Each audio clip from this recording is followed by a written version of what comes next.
Nesta bela e ensolarada tarde de Salvador, os amigos Lilico, Julinha e Paulão vão se reunir para realizar mais um trabalho de física. E, como sempre, será uma jornada de grande aprendizado e diversão. Vamos acompanhar esta grande aventura?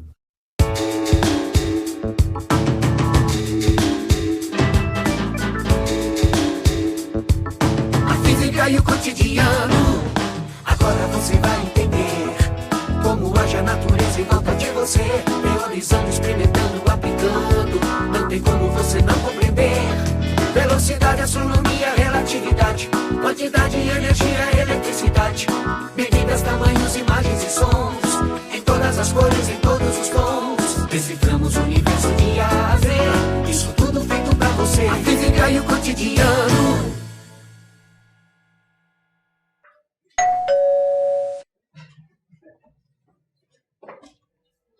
Ah, até que enfim vocês chegaram, né? A gente precisa fazer logo o trabalho. Foi o Paulão que se atrasou. Eu, né, espertinha? Fui eu que parei pra comprar goiaba? Ah, deixem disso vocês dois. Eu tenho um documentário bem bacana sobre eletricidade. Eu acho que a gente pode assistir pra fazer o trabalho. Hoje tem jogo na TV mais tarde. Então a gente vê o DVD primeiro, pode ser? Pode ser. Põe ele. Ah, peraí. Ah, a TV não tá ligando, nem o DVD. Como assim? Falar sério, acabou a energia. É, com a chuva desses dias tem ocorrido várias quedas de energia. Se tá faltando aqui, tá faltando em toda a região do bairro. E já era, Lívia. Agora a gente não tem como ver o DVD. Vamos esperar mais um pouquinho, quem sabe a energia não volta logo, né?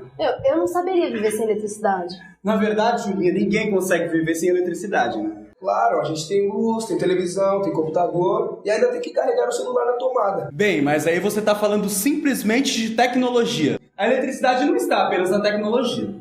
Ah, não tá não? Claro que não. Essas tempestades que têm ocorrido nesses dias, os raios, os trovões, tudo isso tem eletricidade. Pensando bem, é verdade. Até mesmo os nossos nervos são como fios por onde a eletricidade passa. Os átomos que nos compõem são unidos por forças elétricas. Ah, entendi o que vocês estão falando. É que quando se pensa em eletricidade, a gente associa logo a fios, tomadas, essas coisas. Pois é, Paulão. Nós mesmos somos pura energia elétrica. Só que às vezes a gente esquece disso. Ei, a luz voltou! Que bom! Vamos colocar o DVD então. Isso, coloca aí.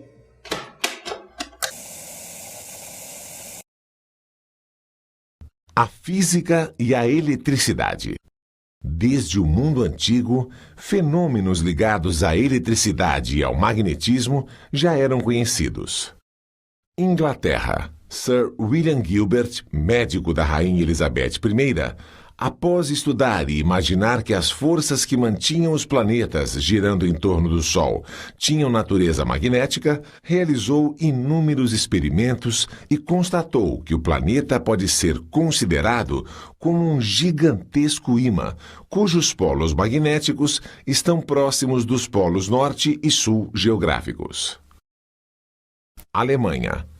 Imaginando que a atração gravitacional tivesse uma causa elétrica, Otto von Guericke constatou experimentalmente que o atrito pode provocar a atração de um corpo neutro e que o toque de um corpo carregado com outro neutro provocava a repulsão entre ambos.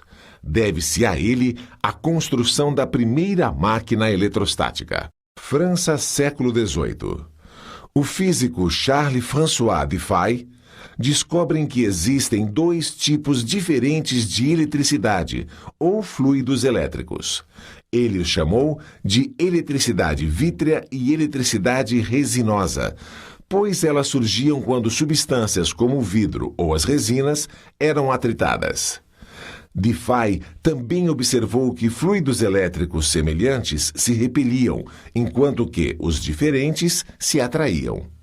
Posteriormente, Benjamin Franklin chamou de positivas e negativas tais eletricidades ou cargas envolvidas. Ainda no século XVIII, dois importantes dispositivos elétricos foram inventados: o eletroscópio de folhas e a garrafa de Leyden. O eletroscópio é um instrumento que indica se um corpo próximo está eletrizado. É formado por um corpo condutor ligado a finas folhas metálicas de ouro por meio de uma haste metálica. Quando um corpo eletrizado se aproxima da parte metálica superior, cargas do mesmo sinal serão induzidas nas folhas, provocando a repulsão das mesmas. Quando ele se afasta, as folhas voltam à posição original.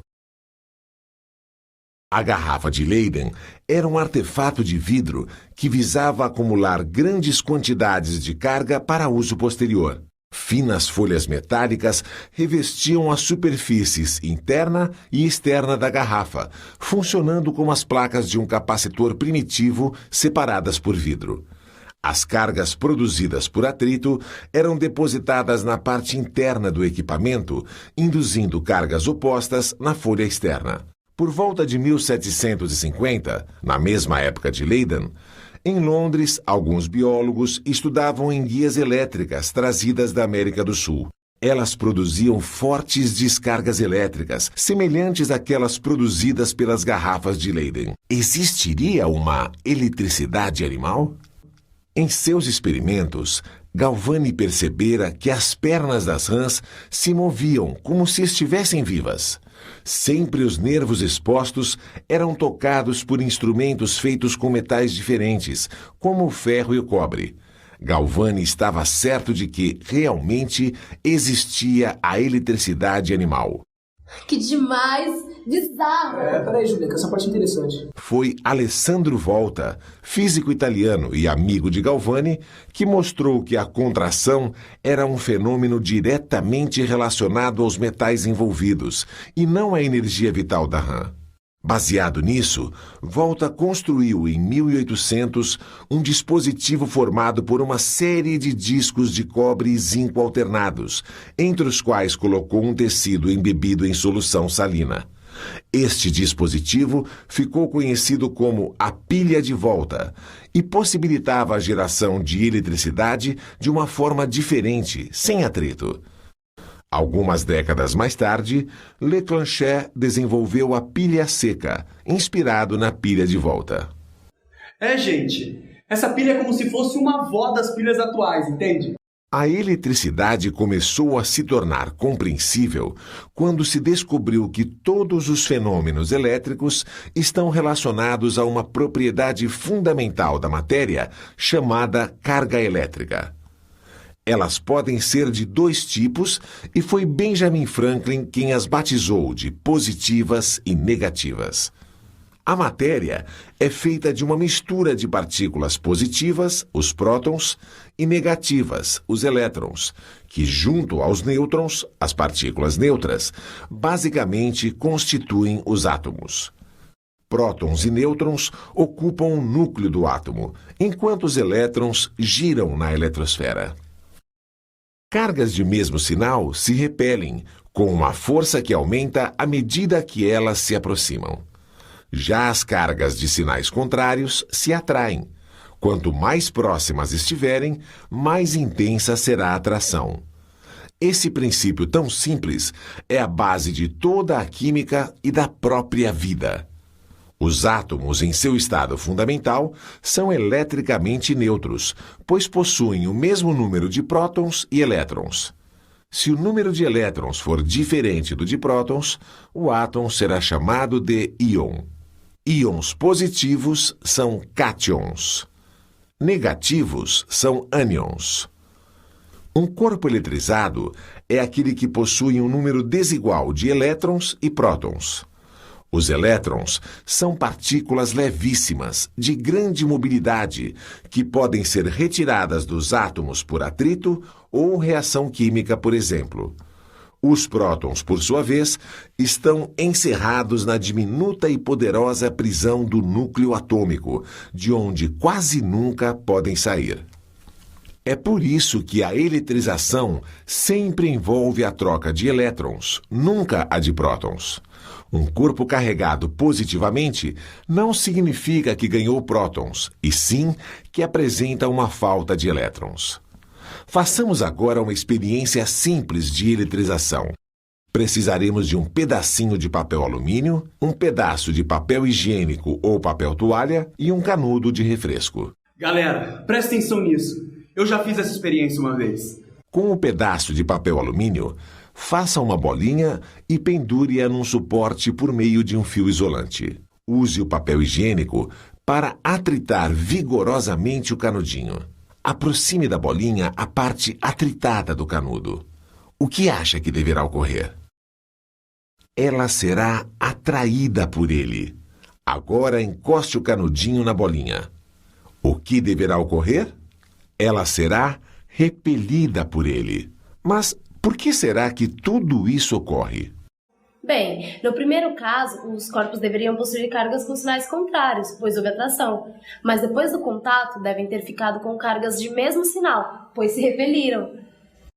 Isto ocorre porque, durante o atrito, alguns elétrons passam do papel para o tubo. O papel fica positivamente carregado porque perde elétrons, enquanto que o tubo se torna negativo em razão dos elétrons recebidos. Esta é a eletrização por atrito. Se a carga do papel for mais que, a do canudo será menos que. A aproximação da carga menos que do canudo provocará uma separação e rearranjo de cargas na bolinha, que era inicialmente neutra. Uma carga mais que se acumulará na face da bolinha mais próxima do canudo, enquanto que uma carga menos que surgirá na face oposta. Graças ao seu reduzido peso e à atração elétrica existente, a bolinha se moverá até que a resultante das forças sobre ela seja nula. Note que a carga total da bolinha continua sendo igual a zero, pois ela está isolada e é eletricamente neutra. As cargas induzidas em sua superfície resultam da proximidade do canudo carregado. Este processo é conhecido como eletrização por indução.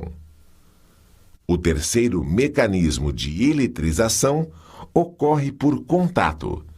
De fato, quando o canudo isolante toca a bolinha, algumas das suas cargas negativas conseguem neutralizar igual quantidade de cargas positivas presentes na bolinha. Note que o sistema passará a ter excesso de cargas negativas. Se o processo envolvesse dois corpos condutores, a troca de elétrons continuaria até que o equilíbrio fosse atingido. Isto é semelhante à água passando de um tanque cheio para outro vazio. Apenas quando o nível do líquido for o mesmo nos dois recipientes, o fluxo cessará. A água só se movimentará enquanto os níveis forem diferentes. Da mesma forma, as cargas só passarão de um corpo para o outro enquanto houver desnível elétrico, também chamado de diferença de potencial, ou DDP. Viram como a eletricidade é fascinante? Mas existe ainda muito mais. Irado documentário, né? Mas agora a gente tem que adiantar nosso lado, tem muita coisa pra fazer ainda. Não, eu trouxe tudo que a gente precisa. Vamos adiantar, cada um pega um livro, tá? Tá bom, vamos lá então.